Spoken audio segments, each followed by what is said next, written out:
analysis, right? And maybe we could, maybe we can go around. We can start with the West. I mean, I keep referring to them as the devil, you know. Forgive me for the terminology, but we know them. We've come a long way with them. Let's do cost and benefit.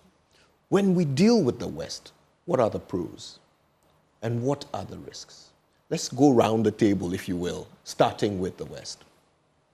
Right, Kojo, I believe that, like you said, the devil, you know, I think that we are quite used to the mode of operation of the West.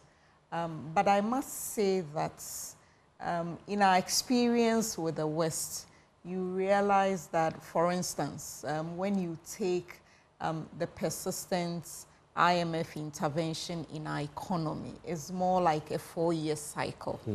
And every time the program will come with policy prescriptions, we will do a lot of work on the macroeconomic issues, attain the short-run goals, stabilize the economy.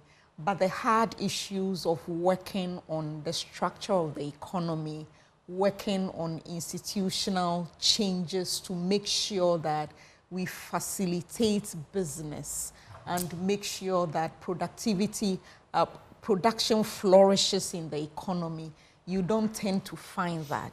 And so you see that we attain short-term gains, stabilize, get all the macroeconomic indicators on track, and then the slightest shock, everything comes crumbling down.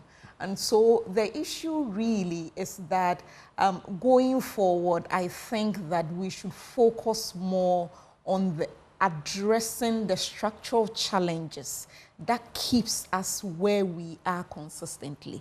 And so, for example, and that is why I said that in our strategy towards the East, when you look at, for instance, our trade between Ghana and China, it is basically export of raw materials, import of manufactured goods. It's been the same with the West. When you look at, for example, there have been trade agreements with the US, for example, like the AGOA.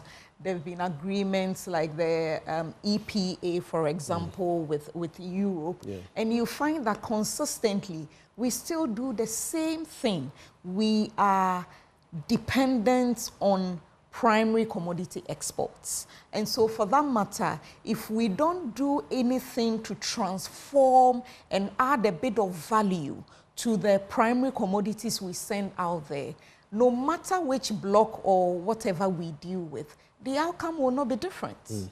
The outcome will not be different in the sense that if, for example, the resources China is offering is quite attractive, it doesn't come with a lot of conditionalities. Yet, in dealing with them, we are still exporting primary commodities and we are importing manufactured goods. It is evident that in the long run, primary commodities, the prices of primary commodities relative to manufactured goods falls over time. So you certainly will lose competitiveness. You cannot compete. Your trade balance will always be in a deficit and you always find yourself in a fit, regardless of whichever bloc or country you are dealing with. And so for me, I think that the strategy, like we have all agreed, is to be, what do we want? And at this point, I think the emphasis is on building structures so that when the economy comes back on track,